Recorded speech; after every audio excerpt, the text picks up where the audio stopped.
Hey!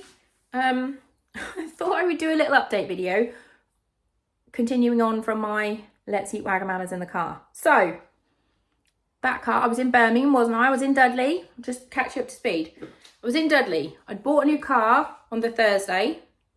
This is 2 weeks ago today. I bought a new car. Second hand, but new to me. Only done 46,000 miles, 2016 Fiat 500L.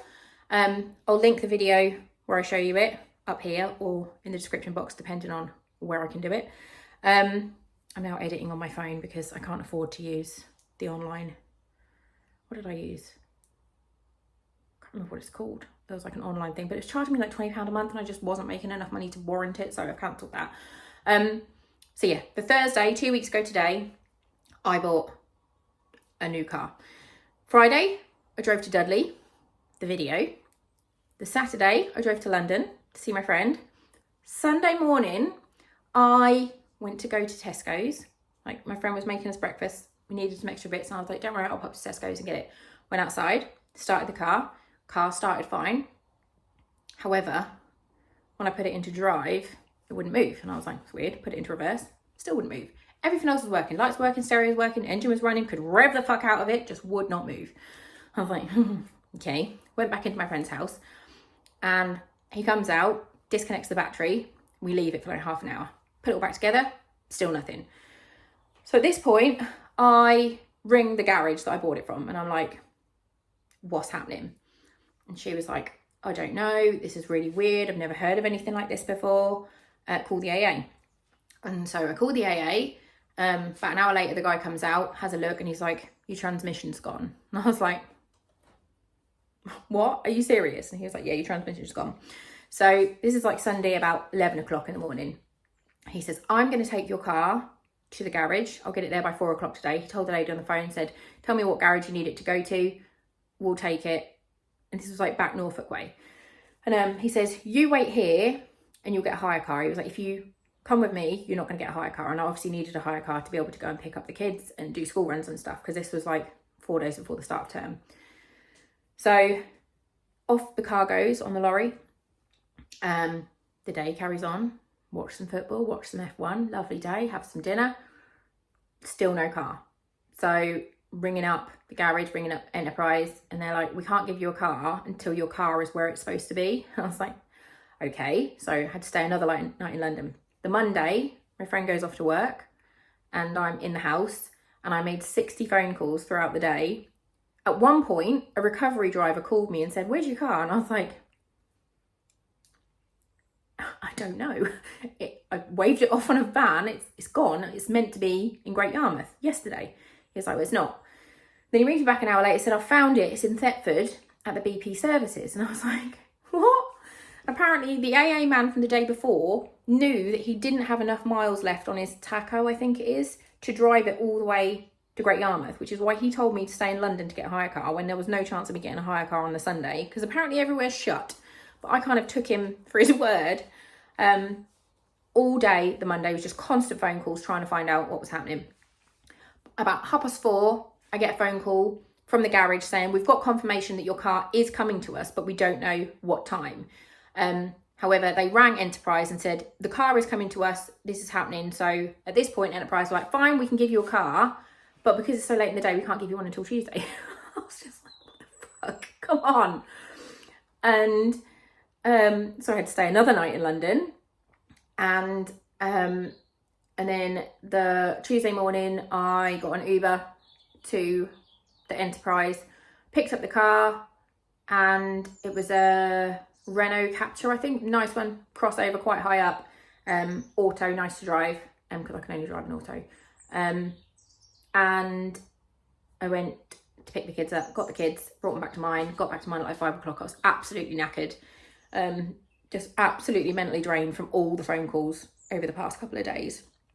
And as I was coming home, I had a phone call to say, your car is finally in Great Yarmouth at the garage.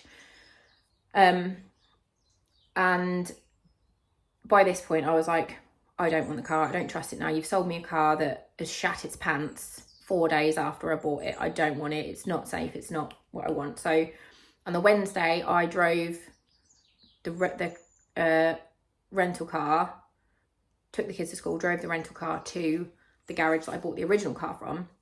And the lady there, she was really apologetic. It was Hammond Cars in Norwich, and they were really, really apologetic.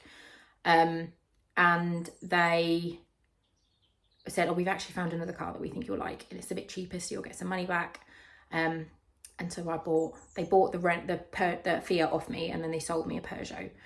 It's a Peugeot 308 GT Line 2015, done like 60,000 miles. And it is fucking sexy. I love it so much. I've always been nervous about low down cars, like it just makes me anxious, but I absolutely love it. It's so nice to drive. It's my favourite car I've ever had. And yeah, so I've now got another new car. And it was just an absolute ordeal. The guy at the AA he lied, and it was just really, really shit of him to do that, knowing full well that he couldn't do what he said he was going to do.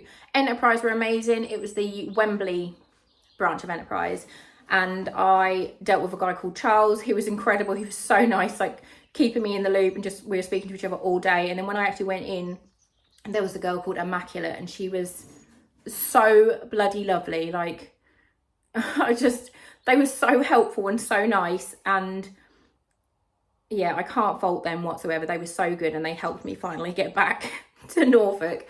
But it was, yeah, that was the story time of how I had 4 cars, because I had my Citroen that I traded in, the Fiat, the rental, and now this one. 4 cars within a week, which was ridiculous.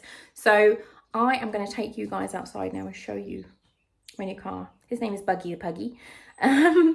The kids named him, and yeah, I just thought I'd do another little update because I'm going to be filming in my car at some point soon, like I always do, and people are going to be like, why are you in a different car again? So, da-da! You couldn't make it up, could you? Like, it's just ridiculous. But touch wood, I've had it for a week today, and it hasn't shat the bed. The engine hasn't fell out, and there hasn't been like a unexpected ejector seat, which is kind of, with my track record with cars, I kind of felt like that might happen. So, yeah, let's go out and see my new car. So this is my new car. Let me try and zoom out. There you go. This is my new car. It's I love it so much. Let me get in and I'll show you. Already bits of floor on there. So it's all leather. It's you don't have to plug the key in anyway. As long as they're in the car, it works. Just turn the radio off because otherwise I'm going to get demonetized. I've just tested a liquid blush. Shush. Yeah, it's an auto. It's really nice to drive. It's literally just like a reverse, and I've got a reversing camera, which is amazing. I've never had one before. I love it. It's a game changer for parking. It's got a sports mode button, which I pressed the other day, and when you press it, it makes the engine sound really big, and then all the dials go red. It's crazy. But yeah, it's really, really lovely to drive. It's got a panoramic roof that we haven't had open much yet. Like, it's obviously glass, you can't open this bit, but just because it turns the car into a greenhouse. But the kids love it. So I've got Miicah in the front, Fox, and then Ari goes there on her booster. It's got a really big boot. As soon as Miicah is big enough, she only needs to grow like 0.5 centimetre, and then she can go in the middle with no booster seat, which is crazy. But yeah, I love it. It's just, everything's on the touchscreen, which I've never had before like this. It's just a nice big one, and it's got like built-in sat nav, which I know most cars have, but it's just a novelty for me because I've never had one that's actually got one that works. Oh, someone's ringing me. I will talk to you in a bit.